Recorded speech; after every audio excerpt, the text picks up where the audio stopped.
எல்லாருக்கும் நமஸ்காரம். இன்னிலேருந்து நம்ம மறுபடியும் ஆரம்பிச்சிடலாம். இன்னைக்கு கண்ணு கொஞ்சம் பரவாயில்ல, ஓரளவு தெரியுது. இன்னைக்கு நம்ம அடுத்தது கோயில் திருவாயூர் அடுத்தது 3வது பதியத்துக்கு போனோம். அதுக்கு முன்னாடி பரசுராமர் கதையை பார்ப்போம். பரசுராமர் கதை என்னன்னா, ரிஷிகர் சத்தியவதினு 2 ரிஷிக முனிவர்னு ஒருத்தர். அந்த ரிஷிக முனிவரோட ஒய்ஃபு சத்தியவதி. இந்த சத்தியவதி 2 பேருக்கும் தான் ஜமதக்னி பிள்ளையா பிறக்கிறார். ஜமதக்னி அவளோட அப்பா சத்தியவதி, ரிஷிக முனிவரும் சத்தியவதிக்கும் ஜமதக்னி பிள்ளையா பிறக்கிறார். ரேணுன்னு ஒரு ராஜா, ரேணுன்னு பேரு. ரேணுன்னா மணல்னு அர்த்தம். சான்ஸ்கிரிட்ல ரேணுன்னா மணல்னு பேரு. அவருக்கு குழந்தை இல்லை. குழந்தை இல்லாதனால என்ன பண்றார், அந்த ஒரு யாகம் பண்றார். யாகம் பண்ணும்போது அந்த யாகத்துக்கு அந்த உபாசன கால் செய்வாங்க பாருங்க. உபாசன கால் பண்ணும்போது மணலால் பண்றார். மணலால் பண்ணி அந்த உபாசன காலை ஏற்றும் போது அந்த மணல்ல இருந்து ஒரு பொண்ணு உருவாகிறார். சரி, நீ சொல்றது இவ தான் உனக்கு பொண்ணு, இவ்வளோ வச்சு நீ பொண்ணு, இப்போ நல்ல பேர் உனக்கு வாங்கி கொடுப்பா, உன் பேரை காப்பாற்றுவா, இவ தான் உனக்கு நீ கேட்ட புத்திரம் இல்லாததுக்கு உனக்கு பிள்ளை வரம் கிடையாது, பொண்ணு தான் அப்படின்னு சொல்லிட்டு ரேணு இவ்வளவு கொடுத்துட்றார். ரேணுவை உருவாக்கி கொடுக்குறார்.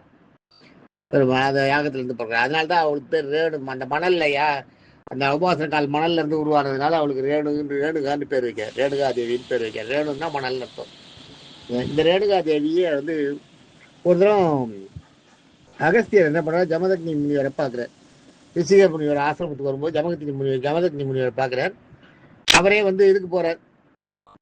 இங்கே போய் இந்த ரேணு ராஜாவுக்கு அந்த ரேணு ராஜா கூப்பிட்றாரு பிள்ளை. அவர் பொண்ணுக்கு ரேணுகா தேவி பருவம் அடைஞ்சிட்டா, அவளுக்கு கல்யாணம் பண்ணணும், அவளுக்கு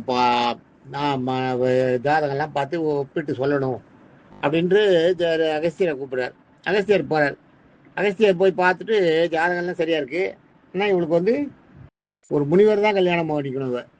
அரசனை கல்யாணம் பண்ணா இவளுக்கு மாங்கல்ய பாக்கியம் இருக்காது, முனிவரை தான் கல்யாணம் பண்ணிக்கணும். முனிவர்னா உங்களுக்கு நல்ல முனிவர் ரிஷிக முனிவர்கிட்ட ஜமதக்னின்னு ஒரு பிள்ளை இருக்கான். அவன் முனிசிரேஷ்டம் எல்லாத்தையும் கரெக்டாக ஃபாலோ பண்ணிட்டு இருக்கான். முனிவருக்கு எப்படி இருக்கணுமோ அப்படி இருக்கான். அந்த பிள்ளை கல்யாணத்தை பண்ணி வைக்கலாம் அப்படின்னு அகத்தியர் சொல்லிட்டு வர. அந்த ராஜாவும் ரேணுவும் ஒத்துக்கிறான். ஏன்னா அவனுக்கு பொண்ணு நல்லா இருக்கணுன்றது தான், அதனால பரவாயில்லன்னு ஒத்துக்கிறான். இப்படியாக ஜமதக்னிக்கும் ரேணுகா தேவிக்கும் கல்யாணம் ஆகுது.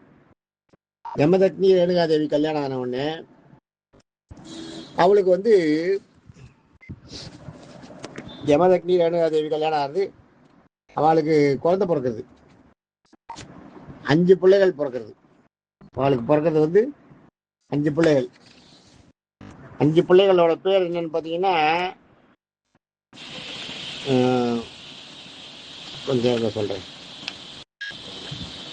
பேர் எனக்கு டக்குனு ஞாபகம் வரல. இதுல 5வது பிள்ளை இவர் பரசுராமர். பரசுராமரோட பேர் ஞாபகம் வச்சுக்கோ. பரசுராமர்ன்றது அவரோட பேர், பரசுன்றது அவருக்கு அப்புறம் வந்த பேரு. அவரோட ஆக்சுவல் பேர் ராமபத்ரன் பேரு. பார்கவராமர்னு ஒரு பேர் உண்டு, ராமபத்ரன் ஒரு பேர், ஜமதக்னி பரசுராமன்னு ஒரு பேர், ஜமதக்னி ராமன்னு பேரு. ஜமதக்னியோட பிள்ளையா இருக்கிறதுனால ஜமதக்னி ராமன்னு பேரு. இவரோட அந்த 5 பிள்ளைகள் பேர் சொல்றேன் பாருங்க. வசுன்னு ஒருத்தர் பேரு, விஸ்வாவசுன்னு ஒருத்தன் பேரு, பிருகத்பானுன்னு ஒருத்தன் பேரு, பிரகத்வான்னு ஒருத்தன் பேரு, ராமபத்ரன் ஒருத்தர் பேரு. ராமபத்ரன் தான் பரசுராமன் 5வது. இந்த வசு, விஸ்வாவசு, பிரகத்பானு, பிரகத்வான் இருக்கா பாருங்க. இப்போ 4 பேர் ராமபத்ரன் 5 பிள்ளைகளும் வளருது அந்த வீட்டில். இந்த ரேணு மணல்ல பிறந்தப்ப என்ன பண்ணிட்டா, அந்த அவ அப்பா அந்த இதுக்கு மணல்ல பிறக்கிறா இல்லையா, பிறக்கும்போது இந்த அகஸ்தியர் கல்யாணம் பண்ணும்போது ரேணுக்கு தன்னுடைய வலிமையினால, தவ வலிமையினால, தன்னுடைய அந்த பத்திரித்தன்மையினால அங்க இருக்கிற மணலையே ஒரு குடமா அப்பயே பண்ணி காட்டுறான் அகஸ்தியருக்கு. எதுக்கு இந்த ஜமதக்னிக்கு எதுக்கையும் உடனே ஜமதக்னி அந்த குடத்தை வச்சு அந்த குடத்துல தண்ணி வச்சுட்டு சேர்ந்து எடுத்து அந்த தண்ணியை வச்சுட்டு அந்த இவளோட கல்யாணம் நடக்குது. அன்னிலேருந்து ஜமதக்னி சொல்ல, என்னோட பூஜைக்கு நீ தான் ஜலம் கொண்டு வரணும், நீ தினம் வந்து அந்த அங்கே ஒரு ஆறு, அந்த ஆற்றுல போய் நீ அந்த இது பூஜை இது பண்ணி ஜபம் பண்ணி காத்தால எனக்கு தினம் எடுத்துகிட்டு வந்து கொடுக்கணும். அந்த தினத்தை வச்சு தான் நான் பண்ணுவேன், ஜபம் பண்ணுவேன், தினம் பெருமாளுக்கு பண்ணுவேன். என்னுடைய பூஜைகளை இப்போ நித்திய கர்மாவை நான் பண்ணுறதுக்கு எனக்கு ஜலம் எடுத்துகிட்டு வரணும் அப்படின்னு சொல்லிட்டு சரின்ட்டு அதை அவர் ரெகுலராக பண்ண ஆரம்பிச்சிடுறா. அதை பண்ண வச்சுட்டுருக்கா. இது மாதிரி ஒரு நாள் போகிறா. ஒரு நாள் அங்கே போய் தேடினா, அங்கே போய் இது பண்ணுறா, பிரார்த்தனை பண்ணுறா. இது வருது, குடம் வருது, ஜலத்தை கொண்டு கொடுத்து ஜலம் கொடுத்துட்டே இருக்கா. ஒரு நாள் இது மாதிரி போய் அதை பண்ணும்போது அந்த ஜலத்தில் காத்தால 5 மணிக்கு ஜலத்தை அப்படி குனிஞ்சு பார்க்கும்போது அது நிழல் தெரிகிறது. அந்த நிழல் யாருன்னா, அவன் ஒரு கந்தர்வன் மேலே போகிறான். அவனுடைய நிழலை தண்ணியில் பார்க்குறான். பார்க்கும்போது அட எவ்வளோ அழகாக இருக்கான்னு நினச்சிடுறான். மனசில் கொஞ்சம் அவன் மேலே அவளுக்கு வந்து ஒரு இச்சை வந்துடுறது. அப்படி பார்த்துட்டு அவன் போயிடுறான். ஒரு செகண்ட் தான் எல்லாம். அவன் போயிடுறான். போனப்புறம் இவன் வந்து மணலை பிரார்த்தனை பண்ணுறா. குடமா மாற மாட்டேங்கிறது. எவ்வளோ சொல்லி பார்க்குறா, மாற மாட்டேங்கிறது. ஒன்றுமே பண்ண முடியல. அப்படியே விக்கிச்சு போய் இருக்கிறா. இங்கே ஜமதக்னி முனிவர் காத்துருக்கார். குடத்துல ஜலம் எடுத்து வரப்போறா, பூஜை எல்லாம் பண்ணணும்னு. கடைக்கு வரவே இல்லை. அவ கடைசியில் குடம் ஆகாததுனால, மணல் திரிஞ்சு குடமா மாறாததுனால அப்படியே வர பெருமை வந்து ஜமதக்னி கிட்ட சொல்லிடுறா. விஷயத்தையெல்லாம் சொல்கிறா. எல்லாம் இது மாதிரி நடந்ததுலாம் ஜமதக்னி ஞானத்தில் பார்க்குறார். பார்க்கும்போது இவ அந்த கந்தரோட பார்க்கும்போது அவ இச்சைப்பட்டிருக்கா. அதனால நீ போயிடு, எதிர நிற்காத, உனக்கு பனிஷ்மெண்ட் கொடுக்கணும், உனக்கு பனிஷ்மெண்ட் கொடுக்குறேன் அப்படின்னு சொல்லிட்டு இந்த 5 பிள்ளைகளையும் கூப்பிடுவார். யாரு? விஸ்வாவசு, பிரகத்பானு, பிரகத்வான், ராமபத்ரன் 5 பேரையும் கூப்பிடுவா. கூப்பிட்டு முதல்ல 4 பிள்ளைகளையும் அம்மா தலையை வெட்டுடுவா. வெட்டிடுன்னு சொல்லுவார். இவர் ஜமதக்னி சொல்லுவார், இவ பண்ணின தப்புக்கு இவனோட தலையை வெட்டுறது தான் நியாயம், தலையை வெட்டுன்னுவார். அப்பா தான் அவருக்கு எல்லாருக்குமே இப்போ இவராக இருக்கார், குருவாக இருக்கார். அப்பாவுக்கு அப்பாவாக இருக்கார், ஆச்சாரியனுக்கு ஆச்சாரியனாக இருக்கார், குருவாக இருக்கார். இந்த 4 பிள்ளைகளும் என்ன சொல்கிறது, நீங்கள் எங்களுக்கு குரு தான், நாங்கள் இல்லைன்னு சொல்ல, நீங்கள் எங்களுக்கு ஆச்சாரியனாக இருக்கலாம், ஆனால் நான் இங்கே 10 அம்மாவையே எங்கள் கையால் வெட்ட சொல்கிறீங்களே, நாங்கள் எப்படி வெட்டுறது அப்படின்னு முதல்ல 4 பிள்ளைகளும், யாரு? விஸ்வாவசு, பிரகத்வான் இருப்பாளே, அவ 4 பேரும் தயங்குறான். தயங்கின உடனே இவர் என்ன பண்ணிடுறாரு, நீங்கள்லாம் கல்லா போகணும்னு அவளை சபிச்சுருக்கார். நீங்கள் என்ன நான் சொன்னதை கேட்காதனால ஜமதக்னிக்கு ரொம்ப கோவம்.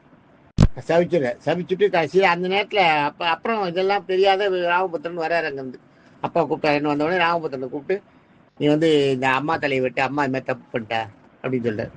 சொன்ன உடனே நீங்கள் வந்து என்னுடைய குரு, எனக்கு அப்பா வேறு, என்னை விட உங்ககிட்ட அவங்களுக்கு அம்மா மேலே உரிமை உண்டு, ஏதோ நீங்கள் காரணத்தோடு தான் சொல்கிறீங்க, அதனால நான் தலையை வெட்டிடுறேன் அப்படின்ட்டு கத்தி எடுத்து வெட்டிடுறார்.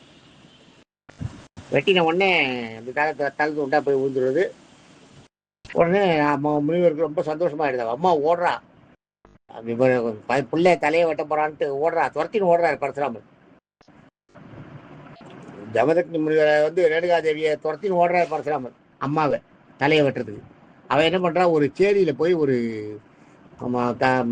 தாழ்ந்த ஜாதி பெண்ணோட வீட்டுக்குள்ளே போய் தஞ்சை அடைஞ்சிடுறான். தஞ்சை அடையிறதுன்னா அவகிட்ட போய் என்னை காப்பாற்றுக்குன்னு சொல்கிறா. அவள் காப்பாற்றுறதுக்கு இடம் கொடுத்துட்றா. உள்ளே போயிடுறா. உள்ளே போன உடனே பரசுராமன் போய் வாசல் இருக்கிற அந்த பொண்ணை வர சொல்லுன்னு கூப்பிடுவார். அவள் எங்கள் அம்மாவை வர சொல்லுன்னு. வரமாட்டா, அவள் உள்ளே இருப்பாள். உடனே இவர் உள்ள பூந்து அனுப்புவார், வெட்டுவார். கழுத்தை வெட்டும்போது இந்த அந்த தாழ்ந்த உள்ள பெண்ணு பற பெண் இருப்பாள், அவளும் தலையை நீட்டுருவாள். என்கிட்ட என்கிட்ட வந்து தஞ்சம் பூந்துருக்கா, அவளை ஒன்றும் பண்ணாதேன்னு தலை நீட்டுவா. உடனே அவள் தலையும் சேர்த்து வெட்டிடுவார். இவர் 2 பேர் தலையும் வெட்டிடுவார். வெட்டிட்ட உடனே அம்மாவோட தலையை எடுத்து வந்து இவர்கிட்ட காமித்தார், ஜமதக்னி கிட்ட, அம்மாவை வெட்டிட்டேன் அப்படின்னு. ஜமதக்னி சந்தோஷப்பட்டு, ரொம்ப அவருக்கு சந்தோஷமாயிடும். சந்தோஷப்பட்டு அவர் வந்து, உனக்கு ஒரு என்ன வரன்னு வேணும், என்கிட்ட ஏதாவது ஒரு வரங்க எழுந்துவார், வரம் கேட்டு வாங்கிக்கோ, நான் சொன்ன மாதிரியே நான் காரியத்தை பண்ணியிருக்கேன், நீ பண்ணியது சாதாரண விஷயம் இல்லை, அம்மாவை தலையை வெட்டுறதுன்றது அவ்வளோ ஈஸியான விஷயம் இல்லை, நீ அந்த காரியத்தை பண்ணியிருக்க, நீ என்கிட்ட வரங்க எழுந்துவார். வரங்க இருக்கும்போது இவர் என்ன பண்ணுவார், எங்கள் அம்மாவை உயிர்ப்பிச்சு கொடுன்னு கேட்பார். எங்கள் அம்மாவை உயிர்ப்பிக்கணும், என்னுடைய சகோதரர்களையும் உயிர்ப்பிச்சு கொடுக்கணும் அப்படின்னு கேட்பார். அது அவருடைய திறமையும் நினச்சி புத்திசாலித்தனம், எவ்வளோ புத்திசாலித்தனம் பாருங்க. அம்மா தலையை வெட்டிட்டு அப்பா கிட்ட இருந்து வரமா அம்மா உயிரே வாங்கிடுவார். அவர் ரொம்ப சந்தோஷப்பட்டு என்ன பண்ணுவார், இந்த கமண்டலத்தில் ஜலம் கொடுத்து இதை கொண்டு போய் உங்கள் அம்மா உடம்புலையும் அந்த அண்ணன் தம்பிகள் உடம்புலையும் தெளி, அவள்லாம் உயிர் பெற்றுவா. எனக்கு ரொம்ப சந்தோஷம், நானும் தப்பு பண்ணிட்டேன், கொஞ்சம் அவசரப்பட்டு அம்மா தலையை வெட்ட சொல்லிட்டேன் அப்படின்னு சொல்லிடுறார். அவர் அதை எடுத்துன்னு போய் தெளிக்கிறார். அதை தெளிக்க அந்த அண்ணா பிள்ளைகளையெல்லாம் உருவாக்கிறார். அம்மாவுக்கு தெளிக்கிறதுக்கு போகிறார். இந்த மீதியை வந்து நம்ம நாளைக்கு பார்ப்போம். தேங்க்யூ. டைம் ஆயிடுத்து. நாளைக்கு மீதியை சொல்கிறேன் கதையை. தேங்க்யூ.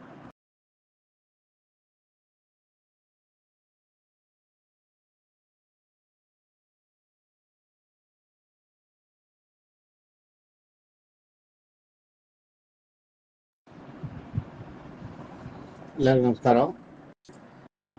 பரசுராமர் ஸ்டோரியோட 2வது பாகத்தை பார்ப்போம் இன்னைக்கு. பரசுராமர் நேற்றுக்கு வந்து அப்பா சொன்னதை கேட்டு ரங்கநாதன் சொன்னார் பாருங்க, தந்தை சொல் மிக்க மந்திரம் இல்லை. அதை கரெக்டாக அப்பா சொன்னதை கேட்டு, அப்பா மட்டும் இல்லை பரசுராமர், யமதக்னி முனிவர் வந்து பரசுராமருக்கு அப்பா மட்டும் இல்லை, ஆச்சாரியன் அவர் தான், குருவும் அவர் தான். அவரையே தெய்வமாக வணங்குறான். யமதக்னி முனிவர் மேலே உயிரையே வச்சுக்கான். யமதக்னி முனிவரும் பரசுராமர் மேலே ஒரு வாழ்ந்த பற்று உண்டு. பரசுராமரோட இயற்பெயர் வந்து ராமபத்ரன் பேர். இந்த ராமபத்ரன்ற பேர் வந்து ஆக்சுவலாக ராமரது இல்லை, ஞாபகம் வச்சுக்கோ. ராமரோட பேர் இல்லை, பரசுராமரோட பேர் தான் ராமபத்ரன்றது. அதை வந்து வைஷ்ணவ இதில் அந்த ராமபத்ரன்ற பேர் வைப்பாங்க நிறைய. ஆனால் அந்த பரசுராமர் பார்த்தீங்கன்னா பயங்கர சிவபக்தர். அதாவது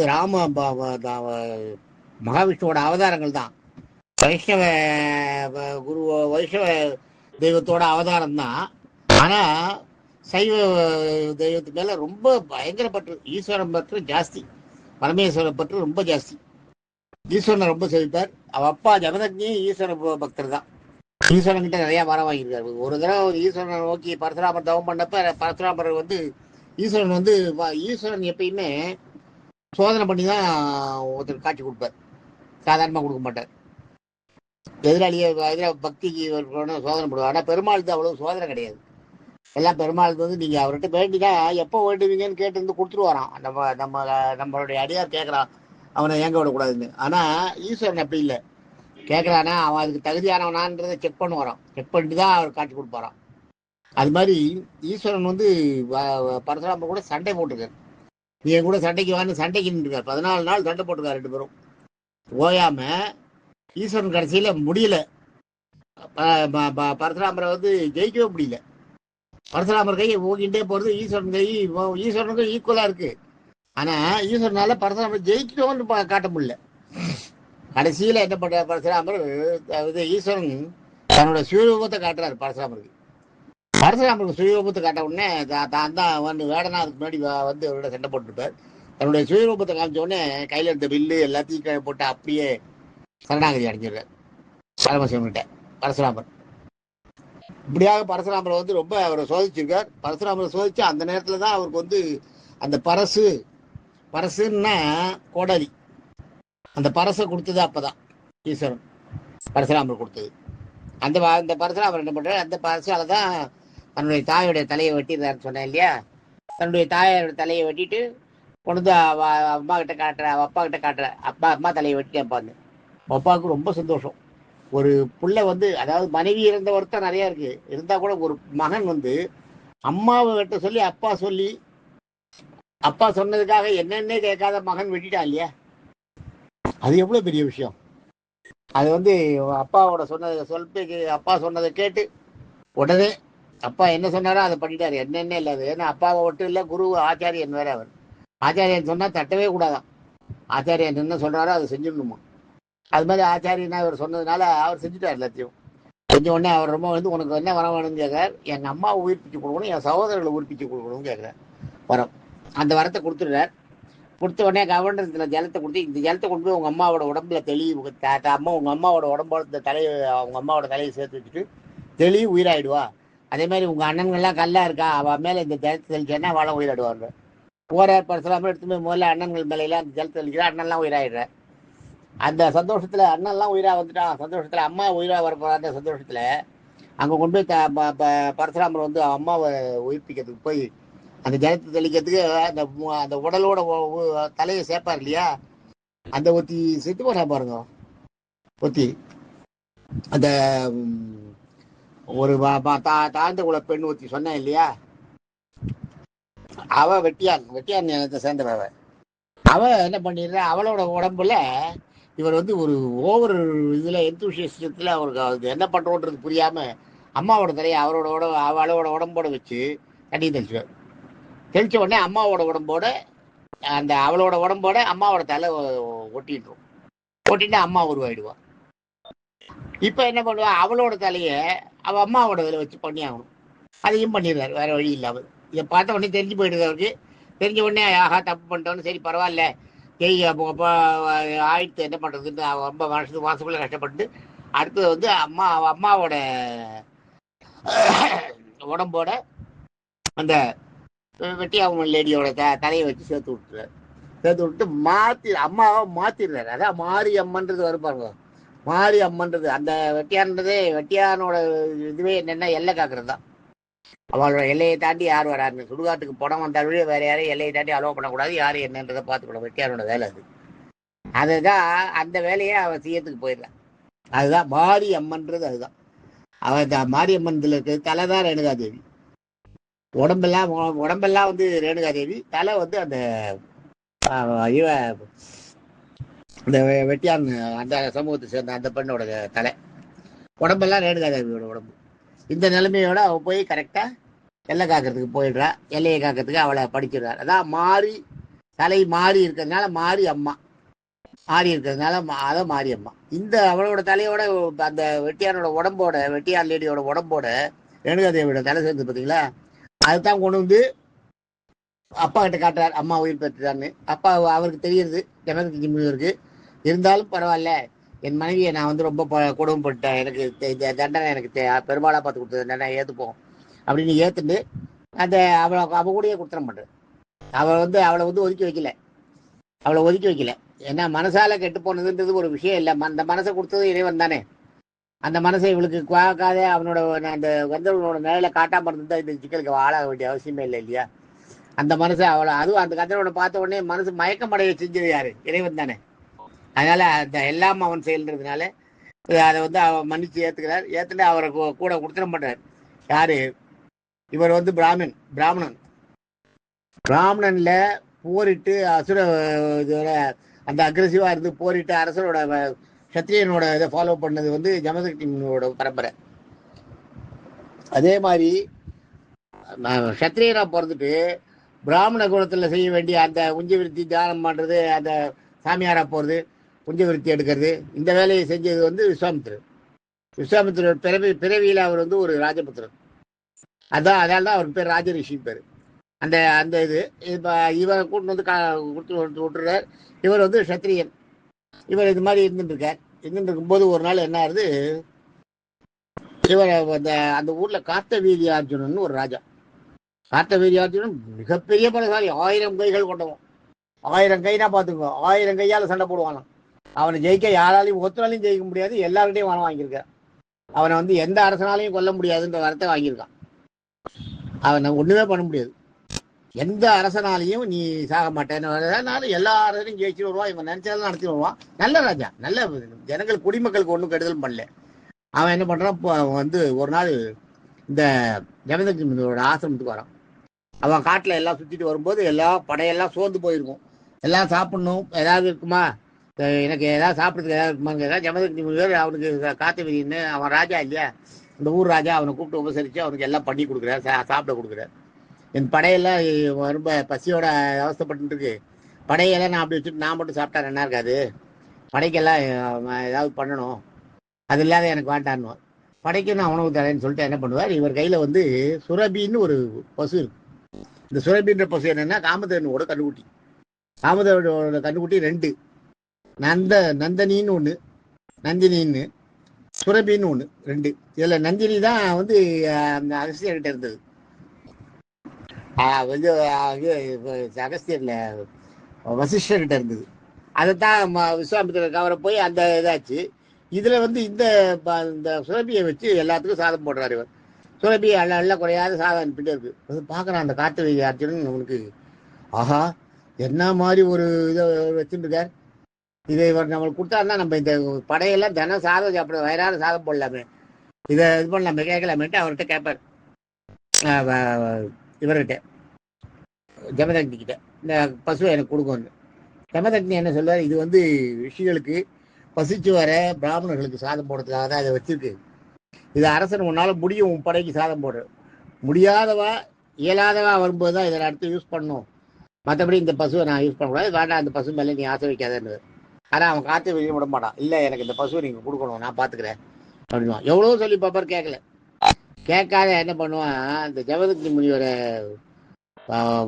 போஸ்ட் பண்ணி மறுநாள் ராத்திரி வந்து அந்த இவர் ஜமதக்னி முனிவருக்கே தெரியாமல் அந்த பசுவை எடுத்துன்னு கட்டி இழுத்துன்னு போடுவோம். இந்த சுரபின்ற பசுவை கட்டி இழுத்துன்னு போயிடுவோம். இழுத்துன்னு போய் அவன் இடத்துல வச்சிருவான். மறுநாள் காத்தாலும் சுரபியை காணுன்னொடனே இவருக்கு தெரிஞ்சு போய் ஜமதக்னிக்கு யார் இதை பண்ணியிருப்பாருன்னு. ஜமதக்னிக்கு தெரிஞ்ச உடனே இப்போ தன்னுடைய மகன் பரசுராமன் இருக்கான் இல்லையா, ராமபுத்திரன், அவனை கூப்பிட்டு சொல்கிறேன், இது மாதிரி நேற்றுக்கு வந்து காத்தவெறி அர்ஜுனன் ராஜா வந்து பசுவை குறந்துன்னு போயிட்டான், நம்ம என்ன பண்ணுறதுன்னு சொல்லுவார். பரசுராமருக்கு எல்லையில்லாத கோபம் வரும். நாளைக்கு மீதியை பார்ப்போம். தேங்க்யூ.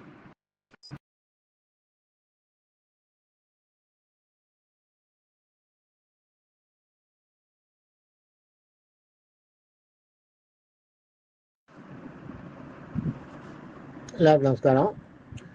நேற்றுக்கு வந்து நம்ம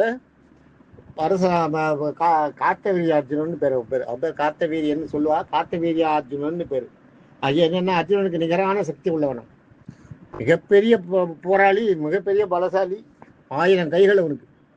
அவன் என்ன பண்ணுறான், அந்த சுரவி பசுவை கவர்ந்துன்னு போயிடுறான்ற வரைக்கும் சொன்னோம். அதை வந்து பரசுராமர்கிட்ட சொல்கிறார் இவர் ஜமதக்னி. சொன்னோடனே பரசுராமருக்கு எல்லையில்லாத கோபம் வருது. அப்பாவுக்கிட்ட இருந்து பசுவை எடுத்துன்னு போயிட்டாருன்னே அப்பா மேலே ரொம்ப உயிர் வருது. அப்பா தான் அவருக்கு எல்லாமே.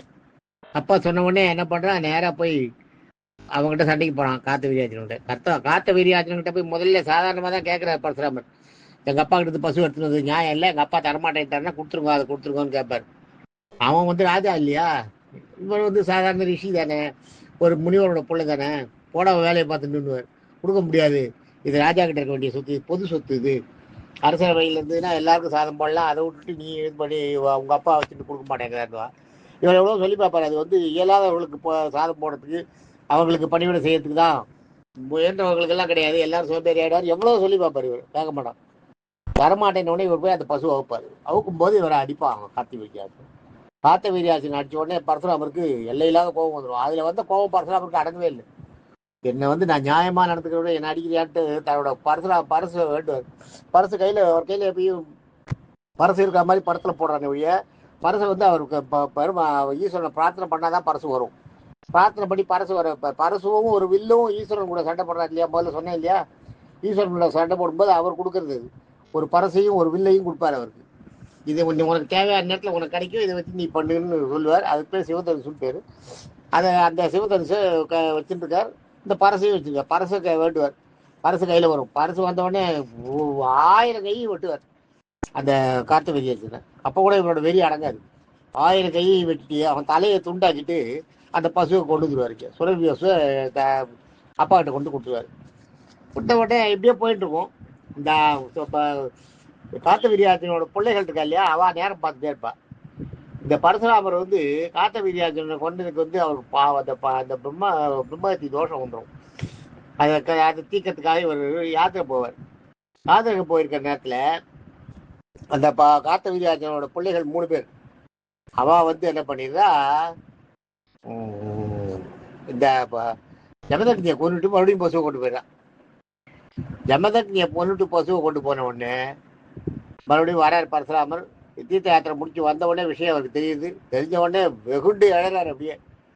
அப்படியா, நீங்க ராஜான்னு இருக்கிறதுனால தான் இதெல்லாம் பண்ணீங்க, உங்க வம்சத்தையே அழிகிற இருட்டு போவார். போய் எல்லாம் கூண்டோட எல்லாரையும் அவ பிள்ளை கூப்பிட்டு கருவில் இருக்க குழந்தை முழுக்கொண்டு அழிச்சுடுவார். அழிச்சுட்டு எல்லாரையும் அழிச்சுட்டு அப்போ அங்கே சபதம் போடுவார். 21 தலைமுறைக்கு ராஜாக்களே இருக்கக்கூடாது, அநியாயம் அநீதி பண்ற ராஜாக்கள், சர்வாதிகாரம் பண்ற ராஜாக்களே இருக்கக்கூடாது, அவளை எல்லாரையும் நான் அழிப்பேன் அப்படின்னு சபதம் போட்டு ஒவ்வொரு நாடா தேடி போவார். தேடி போய் அந்த ராஜா என்ன தப்பு பண்ணன்னு பார்த்துப்பா, தப்பு பண்ற நேரம் பார்த்து அவனை அழிச்சுடுவார். அந்த மாதிரி 21 தலைமுறைகள் ராஜாக்களே இல்லாமல் போயிட்டு, நாட்டில் வந்து குழந்தைகளுக்கு வந்து ராஜாக்கள் வந்து ஆட்சி செய்யறதுக்கே நடிக்கின்னு இருப்பா. குழந்தைகள் பிறந்ததுன்னா புள்ள குழந்தை பிறந்துடக்கூடாதுன்னு பயப்படுவான். ஏன்னா சின்ன குழந்தைகள் தப்பெல்லாம் பண்ணும் இல்லையா, தப்பு பண்ணிட்டுதுன்னா அவங்ககிட்ட பரசுராமர்கிட்ட மாட்டிருப்பேன் அந்த பயமே. எதனாலேயே தசரதர் வந்து 60,000 கல்யாணம் பண்ண பெண்களை கல்யாணம் பண்ணதா அர்த்தம். ஒரு சரித்திரம் இருக்கு. 60,000 அவர் வந்து 80,000 வருஷம் வாழ்ந்ததாகவும் 60,000 பெண்களை கல்யாணம் பண்ணதாகும். 60,000 பெண்கள் அவர் பரசுராமர் என்ன பண்ணியிருந்தார், அன்னைக்கு கல்யாணம் ஆன அந்த ராஜாவை மட்டும் ஒன்றும் பண்றது இல்லைன்னு வச்சிருந்தார். அன்னைக்கு கல்யாணம் இருந்துன்னா சரி, அன்னைக்கு விட்டுட்டு மறுநாள் தான் அவனை கொல்லுவார். அது மாதிரி ஒரு இது அவர் கையில வச்சிருந்தார். அது மாதிரி ஒரு கொள்கை வச்சிருந்தார். இதை தெரிஞ்சுன தசரதன் என்ன பண்ணாரா, பரசுராமர் வரும்போதெல்லாம் ஒரு கல்யாணம் பண்ணிட்டு வரோம். ஒரு கல்யாணம் பண்ணிட்டு அன்னைக்கு கல்யாண மாப்பிள்ளையா இருக்காருன்னு பண்ணா அவ்வளவு தசரதன் எவ்வளவு பெரிய வில்லாளி, தசரதன் எவ்வளவு பெரிய வீரன். அவன் வந்து தேவர்களுக்காக போர் புரிஞ்சு தேவர்களுக்கு வந்து வெற்றியை, அசுரர்களை வந்து வெற்றியை வாங்கி கொடுத்தவன் தசரதன். 10 குதிரைகள் பூட்டிய தேர்ல ஓட்டுறவன் தசரதனே வந்து பயந்துட்டு இன்னொரு தலை இது பண்ணிப்பாரான். ஒவ்வொரு தினம் ஒரு கல்யாணம் பண்ணிப்பாரான் அந்த பரசுராமன் வரும்போதெல்லாம். அந்த மாதிரி ஒரு கதை உண்டு. இந்த பரசுராமன் இது மாதிரி இது பண்ணிட்டு இருக்கார். ராமர் தான் நம்மளுக்கு தெரியும், சீதையை வெளில ஒடிச்சிட்டு அந்த சீதை கொண்டு அந்த இவர் வச்சிருந்தார் இல்லையா, விஷ்ணு தனுசு, அதை ஒடிச்சிருந்தார். அதை தசரதன் இது ஜனகர்கிட்ட இருந்து விஷ்ணு தனுசை ஒடிச்சு சீதையை கல்யாணம் பண்ணிக்கிறார். சீதையை கல்யாணம் பண்ணிட்டு அவர் திரும்பி நாட்டுக்கு வரார் இல்லையா, திரும்பி வரும்போது வழியில பரசுராமர் வந்து மறைச்சிருவார். அது எப்படி நீ உன்னால இது பண்ண முடியும், நான் வந்து ராஜாக்களை கொள்றது தானே வருது வேலையே, ராஜாக்கள் இளவரசர்களை. இவர் வந்து ராமர் வந்து இளவரசர் தானே, தசரதனோட பிள்ளை தானே, தசரதன் தான் கல்யாணம் பண்ணிட்டு அப்படியே ஏமாத்திட்டு இருக்காரு, இவரை கொள்ளிட வேண்டியதான்ட்டு வரார். குறுக்க வந்து புயல் மாதிரி அவர் பரசுராமர் வரத ராமருக்கு அறிகுறி காட்டுறதே வந்து 7 பக்கம் இருக்குதுல்ல. அப்ப பாத்துக்கோ, வால்மீகி ராமாயணத்துல 7 பக்கம் வரும். அந்த புயல் முதல்ல வரும், பெரிய காத்தடிக்கும், பறவைகள்லாம் பயந்துட்டு ஓடும், விலங்குகளெல்லாம் பயந்துட்டு ஓடும், மனிதர்கள்லாம் பயந்துட்டு ஓடுவா. அந்த காற்று படுற இடத்துல இருக்க மரங்கள்லாம் அருந்து விழும், அந்த அப்படியே மரங்கள்லாம் ஒடிஞ்சு விழும். அவ்வளவு புயல் மாதிரி வருவாராம் வரும்போதே பரசுராமரோட வருகையை வந்து அப்படி அதில் இது பண்ணியிருப்பா. அந்த மாதிரி இதில் வந்து ராமருக்கு எதிர நிற்கிறார், டக்குன்னு எதிர குறுக்க வந்து நிற்கிறார். ராமர் எவ்வளவோ சொல்றார். ராமரோட அதாவது ஈஸ்வரன் பெருமாளோட அவதாரம் தான். பெருமாளோட அவதாரம்னா கூட பெரிய சிவபக்தன். அச்சாவதாரத்துல அந்த மனித அவதாரம் எடுத்தப்ப இவர் என்ன பண்ணார், இந்த மனுஷ உருவத்துல இருந்துட்டு ஈஸ்வரன் கிட்ட மேல அப்படி ஒரு இது வச்சிருந்தா. ஈஸ்வரனோட ருத்ர அவதாரம் இவர் தான். ஈஸ்வரனோட ருத்ரம் தான் இவர்கிட்ட இருக்கு. அந்த மாதிரி ஒரு கோபம், அசாத்திய கோபம், எப்ப பார்த்தாலும் கோபத்திலேயே தான் இருப்பார். அந்த அப்பாவை அந்த ராஜாக்களோட பிள்ளைகள், அந்த காட்டுவீரனோட பிள்ளைகள் கொண்டதுல அவருக்கு வந்த கோபம் போகவே இல்லை, அப்படியே இருக்கு. அந்த கோபத்தை அவர் வந்து எல்லார்கிட்டையும் காட்டுவார், ராமர்கிட்டையும் காட்டார். ராமர்கிட்ட மறைச்சு நீ என்ன பெரிய வில்ல ஓடிச்சிட்ட, நீ என்கிட்ட சண்டைக்கு வாங்குவார். ராமர் எவ்வளோ சொல்லுவார், நான் உங்ககிட்ட சண்டையை போடுறதுக்கு இல்லை, சண்டை போடுற ஆள் கிடையாதுண்ணா, நீங்கள் வந்து என்னோட இது நான் வந்து உங்களை ரொம்ப மதிக்கிறேன், உங்களை நான் பாத பூஜையெல்லாம் பண்ணுவார் பரசுராமருக்கு. ஆனாலும் பரசுராமர் கேட்க மாட்டார், என்கிட்ட சண்டை தான் போடணுன்னுவார். வேற வழியே இல்லாத ராமரை முன்னேறவே நகர்ந்து போகவே விட மாட்டார். அங்கே நின்று தடுப்பார். தடுக்கும்போது என்ன பண்ணுவேன், நீ வந்து விஷ்ணு தனுசை உடைச்சிட்ட, நான் வந்து நான் ஒரு தனுசை கொடுக்குறேன், இந்த சிவதனுசை உடை பார்க்கலாம். நீ சிவதனுசை உடைக்கிறதுக்கு ஒரு நாள் முடியவே முடியாது. சிவதனுசு சிவன் எனக்கு கொடுத்தது, விஷ்ணு தனுசு எல்லாம் ஏமாத்திராதுல இதுக்கு நடுவில். அப்ப அதாவது தன்னுடைய வீரத்தை பரியாசம் பண்ணும்போது ராமருக்கு கோபம் வரும். வரும்போது அந்த வில்லை வாங்குவார். வில்ல இவர் கையில வாங்கின உடனே பரசுராமர் ஆடி போயிடுவார். ஏன்னா அந்த வில்ல கையில பிடிக்கிறதுன்றதே பெரிய விஷயம். கையில பிடிச்சி அம்ப சேர்த்துருவார். அம்ப இழுத்து பிடிச்சி கையில வச்சு நிற்பார் பரசுராமர் முழிப்பார், என்ன பண்றதுனே தெரியாது. ஆஹா, இவன் பெரிய வில்லாளி, இவங்கிட்ட போய் நம்ம இது பண்ணிட்டோமே. அப்படியே அந்த இதை இழுத்து பிடிச்சிட்டு அப்ப கேட்பார் பரசுராமர்கிட்ட. எப்பயுமே பெரிய அஸ்திரங்கள்லாம் வருது இல்லையா, அந்த அஸ்திரங்களை எல்லாம் வர வைக்க கூடாது. வர வச்சு அதை யூஸ் பண்ணிட்டா அந்த அஸ்திரத்துக்கு ஒரு ஏதாவது ஒரு திக்கு காட்டணும், ஒரு எல்லையை காட்டி இந்த எல்லையை இந்த காரியத்துக்காக நான் வர வச்சேன், இந்த காரியத்தை நீ முடிச்சுட்டா போயிட்டு வான்னு சொல்லி அனுப்பணும். இல்லை இந்த காரியத்தை முடிக்க முடியல, ஒரு நாள் தோத்துட்ட, நீ போயிட்டு வான்னு சொல்லி அனுப்பணும். அதுக்கு ஒரு முடிவு சொல்லணும். அஸ்திரங்களை வெறுமை வர வச்சுட்டு அப்படியே திருப்பி எல்லாம் அனுப்ப முடியாது, அனுப்பவும் கூடாது. அனுப்பினா அது உங்களையே தாக்கிடும். இவர் வர வச்சுட்டார், பரசுராமரை வர வச்சுட்டார், சிவதனுசை வர வச்சுட்டார். ராமரை அதை எடுத்து வளைச்சிட்டார். ராமர் அதை வளைச்ச உடனே இப்ப நான் இந்த அஸ்திரத்தை ஏவறதுக்கு வில்ல பிடிச்சிட்டேன், இதுல அம்பை சேர்த்துட்டேன், இந்த அம்புக்கு ஏதாவது ஒரு இலக்கு காட்டணும். நீங்க ஏதாவது ஒரு இலக்கை காமிச்சாதான் அந்த இலக்கில் போய் இந்த அம்பு இந்த காரணத்துக்காக நான் வர வச்சேன், பரசுராமரை இந்த தாக்கி ஜெயிச்சேன்ற அந்த காரணத்தோட அதை திருப்பி அனுப்ப முடியும். இல்லாட்டா இந்த அம்பு நம்ம எல்லாரையுமே இது பண்ணுவோம், இதுக்கு வழி சொல்லுங்க அப்படின்னுவார். பரசுராமர் முடிப்பார். பரசுராமர் முடிச்ச உடனே அப்புறம் சரி இது நம்ம மேல இருக்க தப்புன்றத பரசுராமர் உணர்ந்துருவார். உணர்ந்த உடனே நான் இது வரைக்கும் செஞ்சிருக்க தவ பலன்கள்லாம் இருக்கு இல்லையா, அதை உங்க எதிர தாரவாக்குறேன், அதுல அந்த அம்பை செலுத்துக்குவார். அதே மாதிரி பரசுராமர் தன்னுடைய வீரம், தன்னுடைய சக்தி எல்லாத்தையும், தன்னுடைய அத்தனை அந்த இந்த சக்தியையும், ஞானத்தால கிடைச்ச சக்தியையும் வலிமையையும் இந்த அம்புக்கு தார வைப்பார். தார வைத்த உடனே அதுல அம்பை விடுவார் ராமர். விட்ட உடனே பரசுராமர் ரொம்ப சோர்ந்து போய் ஒரு மாதிரி நிஷ்டாந்தி ஆயிடுவார். ஆள் கலப்பான ஒரு, ஏன்னா எல்லா பவரும் போயிடுது இல்லையா, அவர்கிட்ட எந்த பவருமே இல்லை. அப்ப ராமர் வந்து தான் யாருன்றதை காட்டுவார். நான் தான் நாராயணன், நான் நாராயணனோட அவதாரம் தான் இது அப்படி. ராமாவதாரத்துல ரொம்ப ரொம்ப ரேரா ஒரு இடத்துல தான் ராமர் அவரோட அந்த அவதாரத்தை காட்டுவார்.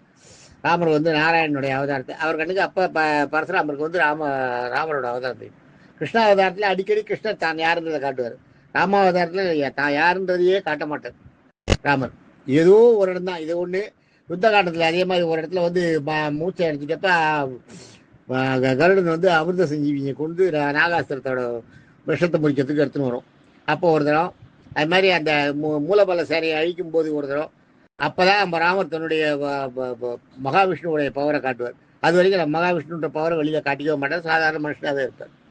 நம்ம இந்த பரசுராமரை இது மாதிரி பரசுராமரோட சக்தியை அந்த வெளியில வாங்கிடுறார். வாங்கிட்டு தான் யாருன்றதை பரசுராமருக்கு உணர்த்துறார்.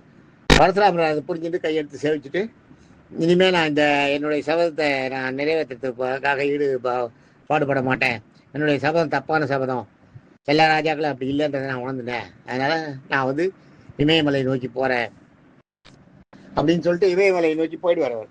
இமயமலையை நோக்கி போயிட்டு அந்த அங்க போய் தவம் இருக்கிறதுக்கு போயிடுறார்.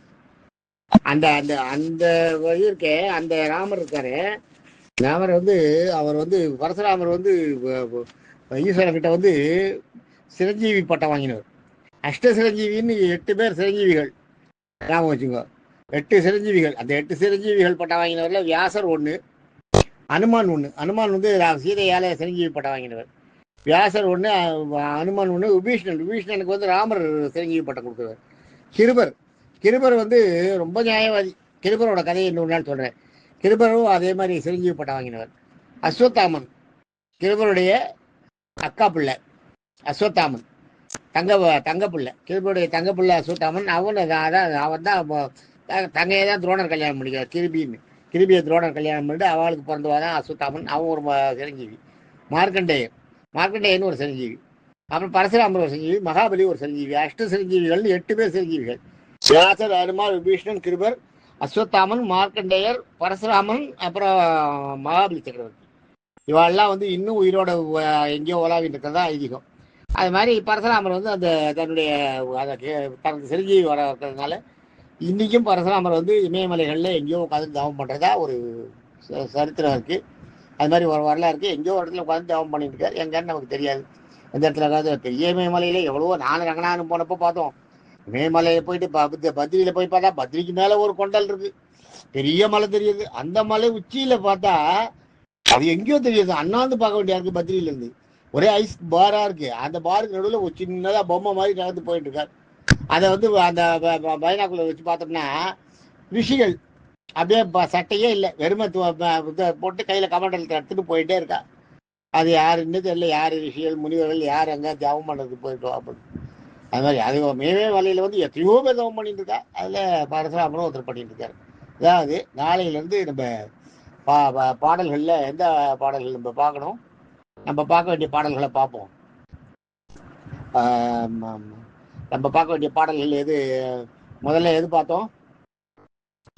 2, 10, 11 பார்த்தோம் இல்லையா? இப்ப 3, 1 பார்ப்போம். அடுத்தது என்னன்றத கோவில் திருவாய்மொழி அடுத்தது பார்ப்போம். அடுத்தது என்னன்றதை நாளைக்கு சொல்றேன். நாளைக்கு அதில் பார்ப்போம். தேங்க்யூ.